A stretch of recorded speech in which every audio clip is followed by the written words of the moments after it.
So I think you're talking about the COVID, which is, we're seeing an increase.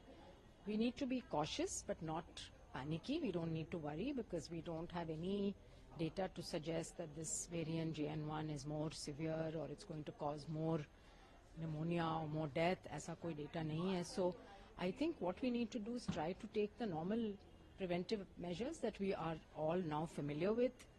Avoid being in a very closed environment with very poor ventilation, with lots of people without a mask. So do wear a mask if you are in that type of very close setting, because prolonged exposure to somebody who's infected definitely increases the risk of infection. Try to be in an open space rather than indoor space. So have gatherings in outdoor ventilated places, because today now we're entering into the season of gatherings. And if you have symptoms, please try to avoid going into parties and going into office. Stay at home, take rest, wear a mask. Make sure that you're not coughing and spitting into other people's faces. Wash your hands regularly. And of course, if you have some warning symptoms and signs like severe fatigue, prolonged fever, or you're feeling breathless, you feel you can't really breathe well, then you need to go into the hospital. And ma'am, do you think this particular variant, that is Omicron? Yes. So we're all now very familiar with Omicron because we've had it for now around 2 years going around.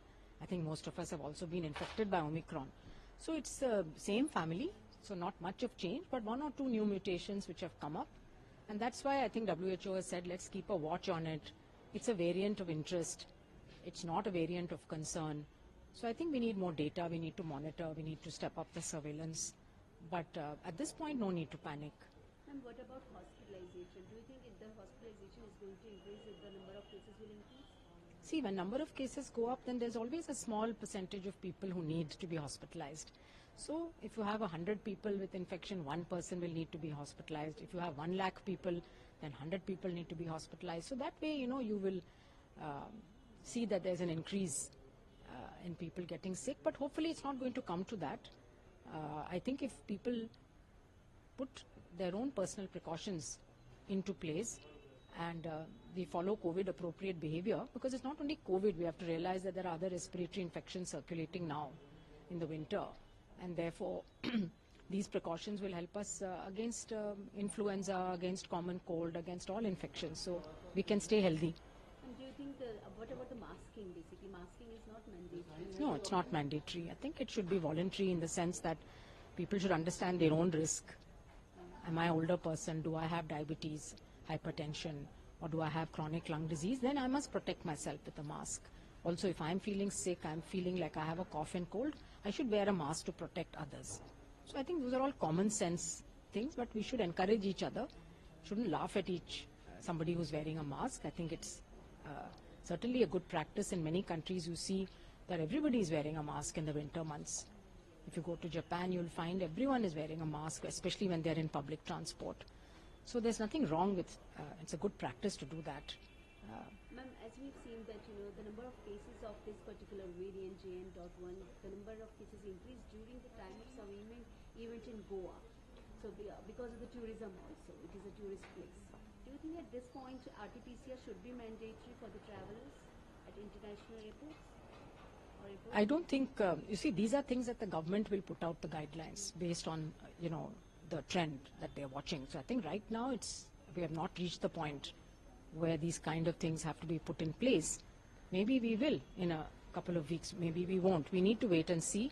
It all depends on how things turn out. Obviously, the government is keeping a close watch. Surveillance has been increased.